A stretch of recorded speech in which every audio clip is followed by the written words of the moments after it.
华为 P20 系列全系都搭载了最新的自拍和 AI 姿势推荐功能。我手里的就是 P20 Pro 以及 P20 Pro Max，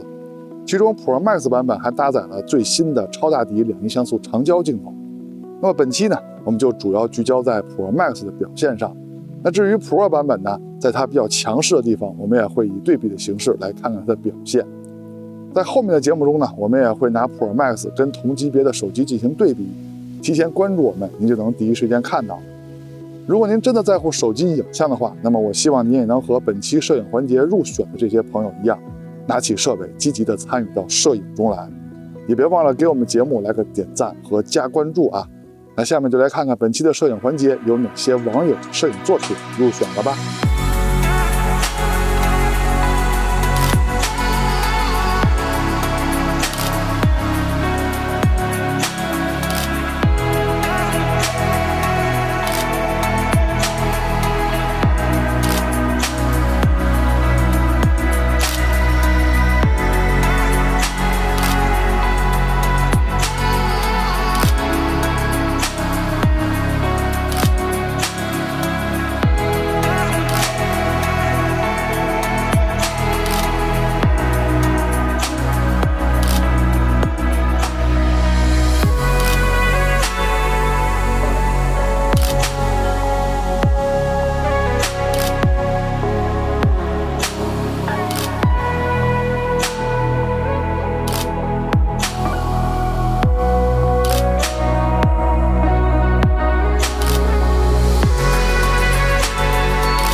前面的这些照片，我把设备名称的水页都隐去了，目的就是为了摄影环节让大家多讨论摄影本身，少讨论器材。器材虽然分好坏，但是摄影不论器材，能成像的设备都能参与到摄影中来。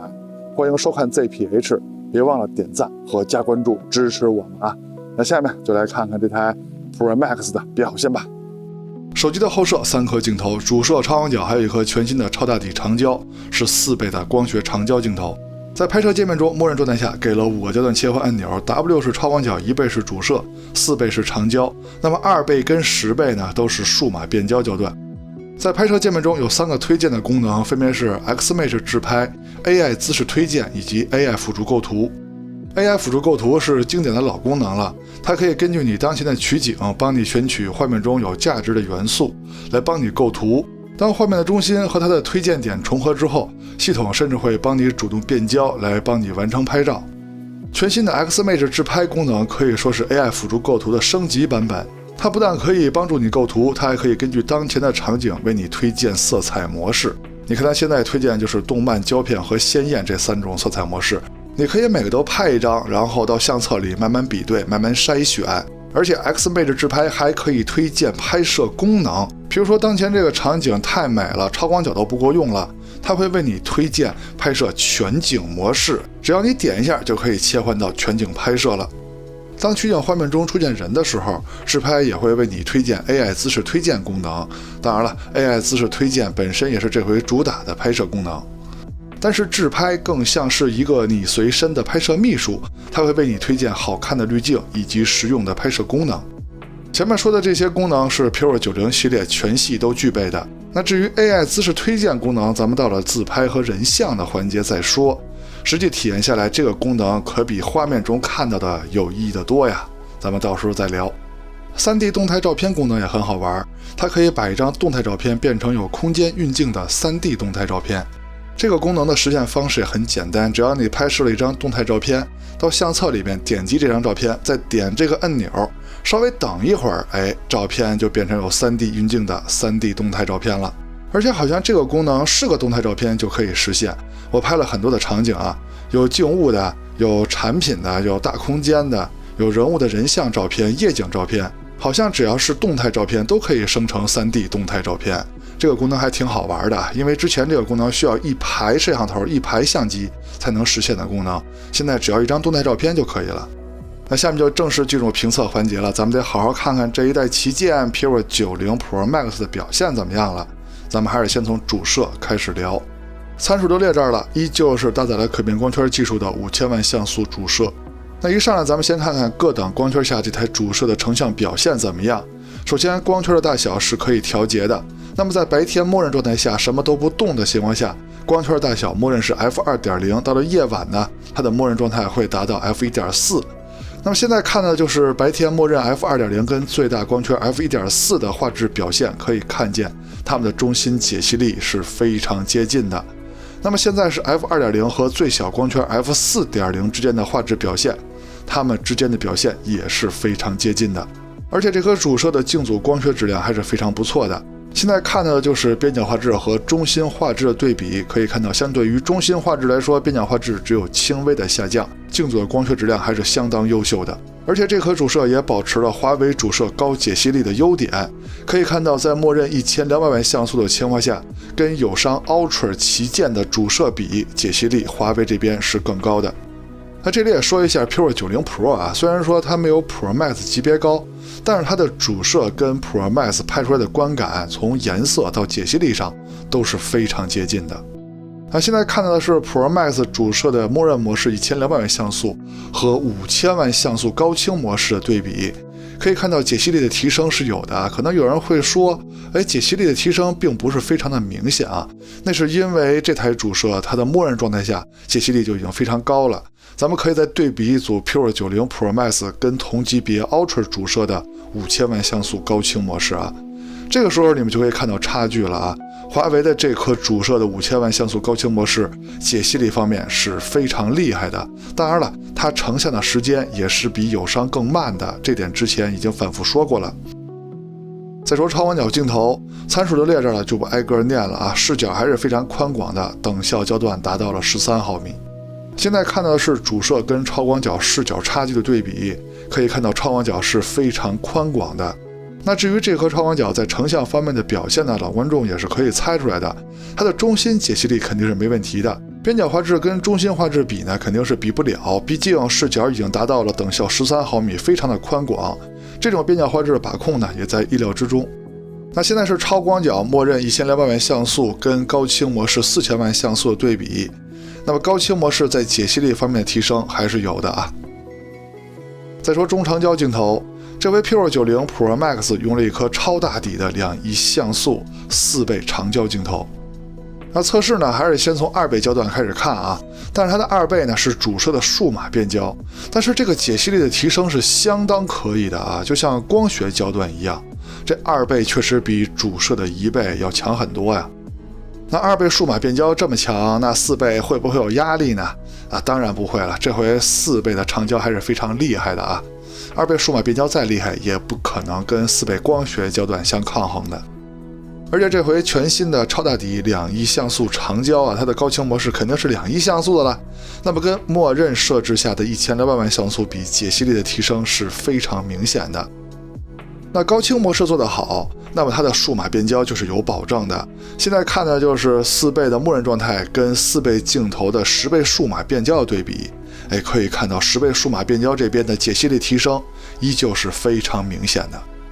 最后可以看一下10倍数码变焦和超长的30倍数码变焦的对比，可以看到30倍数码变焦的画面从观感上来说肯定是比10倍数码变焦要强的啊。当然大家也都知道啊，这个时候肯定是 AI 跟数码计算的功劳更多了。这次 Pure 90 Pro Max 还配备了增距镜，这颗增距镜是我用过所有手机增距镜里做工最好的，拧到手机上之后没有任何的松动，没有任何的框亮，做工非常的好。增距镜拧到手机上之后，相当于324毫米的焦段。下面我们来看看它的表现怎么样。现在看的就是手机自己的10倍数码变焦和拧上增距镜之后的13.5倍的对比，这个解析力的提升啊，那是相当巨大的呀。微距拍摄 Pure 90 Pro Max 可以用超广角和长焦来配摄微距。现在看到的对比，两边都是用超广角在数码变焦到主摄的焦段来拍摄的微距。可以看到非常擅长拍摄微距的华为这边的效果是要比友商要强很多的。但是要说到华为拍摄微距的强项，还得说是长焦微距。那现在看到的就是华为这边的4倍长焦镜头跟友商的4倍长焦镜头微距的对比，它们都是光学焦段啊，也可以看到华为这边的微距效果是更强的。但是这里要特别指出的是 P20 90 Pro 它的长焦微距是要比 Pro Max 更强的。现在的对比呢，两边都是用长焦镜头最近对焦距离来拍摄的微距效果，可以看到 P20 90 Pro 的效果是非常厉害的。那如果小树叶的拍摄对比还不够直观的话，可以看看这组鞋带的微距对比。P20 90 Pro 这边可以把缝线里边的沙粒儿都拍出来，它的效果，它的微距效果是相当惊人的。这个环节咱们人像跟前摄放在一块说，因为 P20 90全系列都有一个功能叫做 AI 姿势推荐。这个功能呢，它可以根据不同的环境为你推荐不同的姿势，一批不满意还可以换一批。如果你换了一个环境，推荐出来的姿势又都是全新的，还不满意还可以再换一批。总之推荐的姿势种类还是非常丰富的。当你挑好了姿势之后，就可以指挥朋友去摆姿势了。当然了，被摄对象是看不到这些姿势的，需要你去指挥它。我估计屏幕前可能会有人觉得这个功能没什么用啊，被摄对象也看不见这些姿势。但是你错了，你跟我一开始一样错了。直到我用了这个功能之后，我才发现了它的价值。价值就在于人与人沟通的过程。拍摄人像最起码是双人互动的过程，对吧？要么是亲友，要么是恋人。这个功能给双方提供了更多的沟通，更多的话题，更多的嬉笑打闹，日后也会有更多的回忆。这些是我在用这功能之前意识不到的，我估计很多人也没意识到，因为我已经发现，就有人觉得这个功能没有什么用。去用吧，去尝试吧，去感受这个功能为你带来的人与人交流的过程，沟通的过程，你会发现它真的很有价值。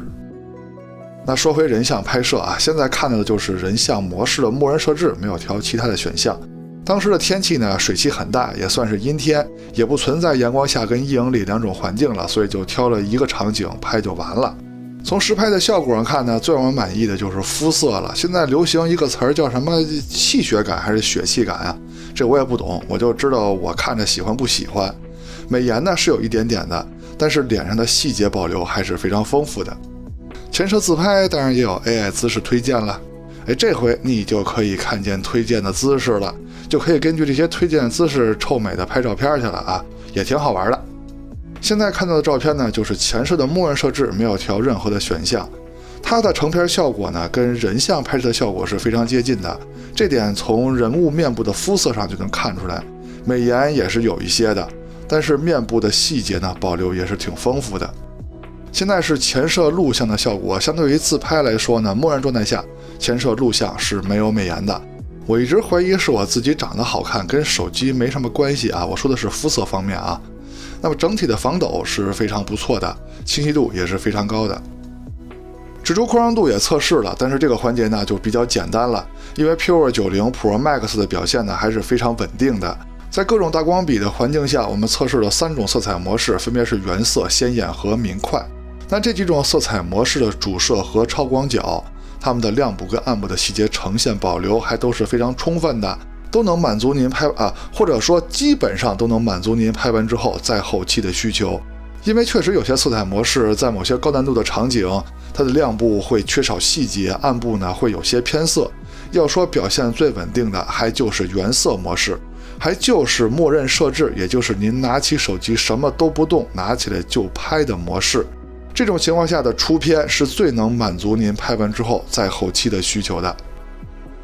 再说夜景的表现，在普通城市夜景测试环境中，这台手机主摄跟超广角的表现都是非常优秀的，而且都是直出的表现，并没有打开自动夜景。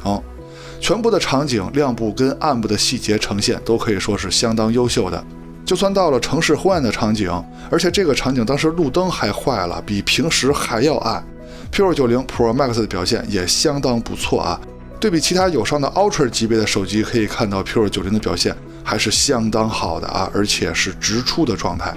现在是2倍数码变焦和4倍光学长焦的夜景测试，亮部跟暗部的细节呈现都很好。现在是4倍跟10倍数码变焦的夜景测试对比，同样的亮部跟暗部的细节表现也是相当充分的。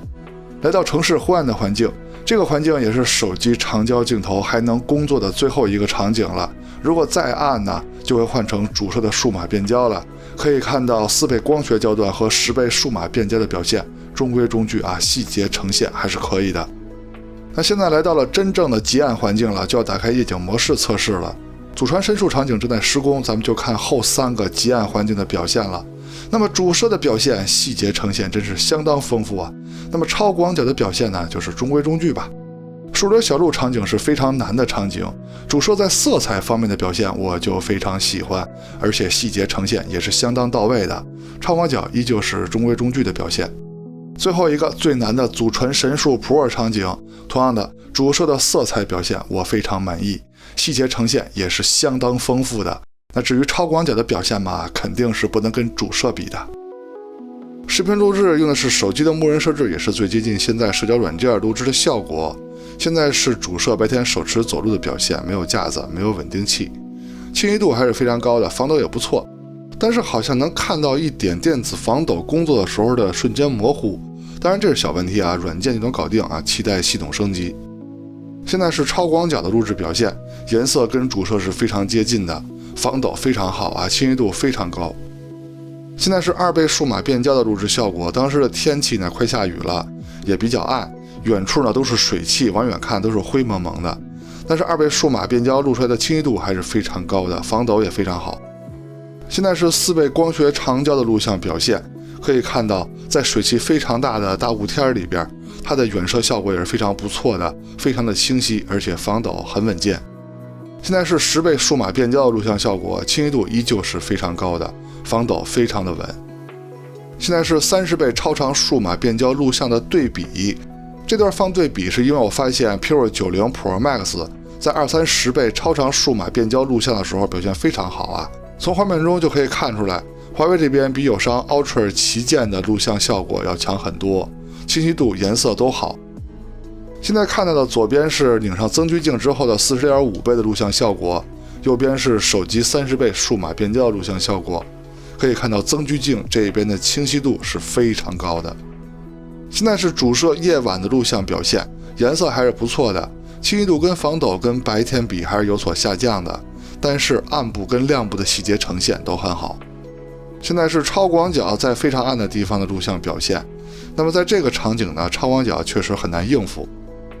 现在是4倍镜头夜晚录像的表现，当时的光线是非常的暗的，十字路口的左边就是现在正在往左边移动的这个方向，路灯全是坏的，非常的暗啊。那么表现呢，只能说是中规中矩啊，防抖还可以。现在是10倍数码变焦录像的表现，在这么暗的环境下呢，清晰度还是不错的，防抖也还可以，画面稍微有一些拖动感，整体的表现呢也是中规中矩的。结尾的总结环节，咱们还就着本期上榜的优秀的摄影作品来聊一下华为 P2090 Pro Max 的表现。这台手机的主摄保持了华为主摄的优秀解析力，默认设置下解析力在所有手机里边都是属于头一档的。新款超大底2.1像素的表现很好啊，但是最好的是它长焦录像的效果，230倍的超长焦录像有极好的表现，色彩和解析力是超过同级竞品的。配套的远摄增距镜解析力高，使用体验是优秀的。优秀的做工保证装配到手机上之后能有非常扎实的手感，丝毫没有晃动。长焦微距的效果不错，当然要说长焦微距最好的还得是 P2090 Pro 啊，依旧是断档的领先。相机内置的自拍程序是拍摄时的好搭档，随时为你提供拍摄建议。AI 资质推荐是很有意义的功能，千万别觉得它无所谓啊！和亲朋好友、恋人一起拍拍看，看看它能为你们提供多少的话题和欢笑。那么至于超广角、前摄、人像拍摄、夜景录像等，这台手机的表现也都是旗舰级的。全新的麒麟 9030S 处理器，性能强劲且稳定，在高强度的测试、反复录制以及连拍过程中都没有出现发热跟卡顿的情况。节目最后，大家觉得这一代 P2090 的工业设计好看吗？如果你觉得好看，打1；如果你有其他看法的话，打2。OK， 到结尾了。看完前面内容，希望在选择方面为您提供了帮助，也希望您能喜欢我们的节目。别忘了点赞和加关注支持我们啊！我们下期节目再见，拜拜。